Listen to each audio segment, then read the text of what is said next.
vivre ou mourir? C'est la question que s'est posée Nico Robin face à Luffy, son futur capitaine, sur les tours d'Enies Lobby, quand, suite à 22 ans de sacrifices, de massacres, de persécutions et de fuites, elle trouve enfin une famille capable de l'accueillir.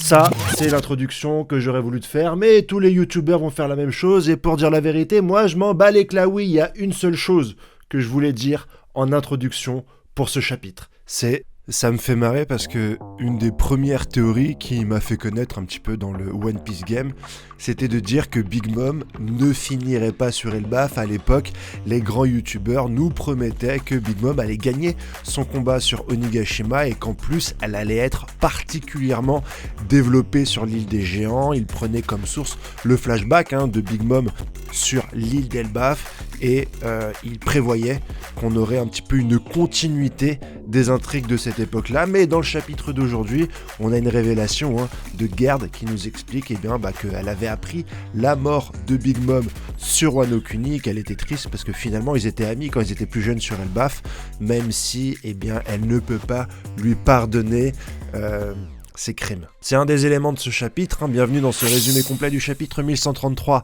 de One Piece qui va se centrer principalement autour de personnages de Nico Robin. Ça faisait longtemps qu'on n'était pas revenu un petit peu sur la dramaturgie de ce personnage, donc si tu aimes ce genre de vidéo, n'hésite pas à t'abonner, c'est hyper important pour soutenir la chaîne, à mettre un petit pouce bleu, ça met la vidéo en avant, à me donner directement ton avis en commentaire mon frérot, comme d'habitude, et activer la petite cloche, la notification, si tu veux avoir mes vidéos directement en avant-première, voilà. N'hésite pas à faire toutes ces actions pour soutenir la chaîne, c'est gratuit et ça m'aide énormément.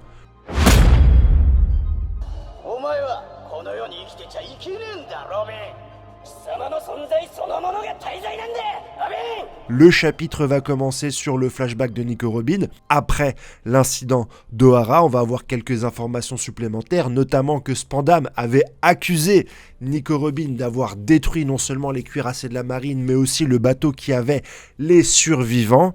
C'est pour ça qu'elle va avoir cette légende autour d'elle, de fille qui n'a pas de sentiments, qui est monstrueuse parce qu'elle a également un fruit du démon, et la population va également être appâtée par les 70 millions de primes, 70 millions de berries, peut-être 72, 75, je sais pas, les aficionados de One Piece me critiqueront, mais cette somme énorme a appâté le gain et un petit peu semé la confusion de la population mondiale, qui ont vu en cette jeune enfant survivante qu'un monstre sanguinaire, on la voit fuir, manger de la nourriture dans des poubelles, tenter de se suicider en haut d'une falaise, mais une seule chose va finalement l'accrocher à la vie, une simple phrase qui vient de Saul, qui vient de sa mère, accroche-toi à la vie, accroche-toi à la vie.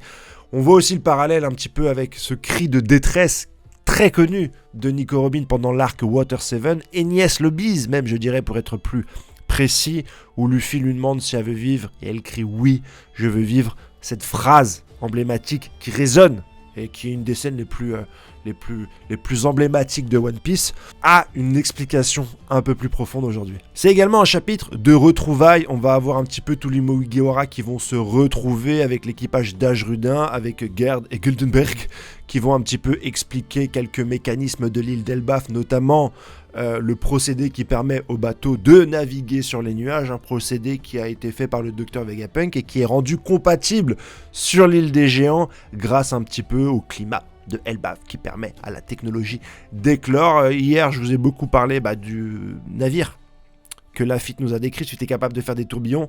On ne rentre pas dans une précision qui nous permettrait de dire qu'il y a un point commun entre le bateau de l'homme à la brûlure et ces bateaux qui servent de naviguer sur Elbaf, mais moi je reste persuadé que Saul reste un prétendant très important pour le poste, le rôle d'homme à la brûlure, et on le verra un peu plus tard dans le chapitre.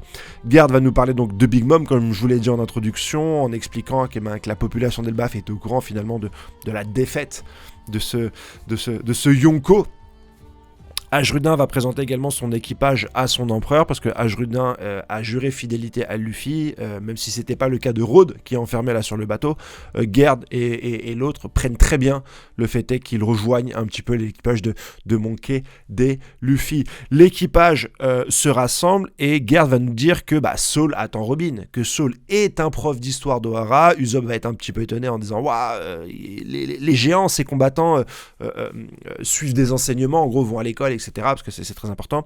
Et il se dirige donc en bateau volant directement vers l'endroit où se trouve Saul. Il se trouve que c'est un lac qui ressemble à la mer, tellement c'est grand et gigantesque.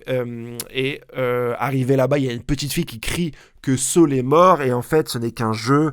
Tout le monde est en panique, sauf Nico Robin, qui se rappelle que c'est un petit peu le jeu qu'elle avait étant plus jeune avec Saul. Et donc, il y a des retrouvailles où tout le monde pleure.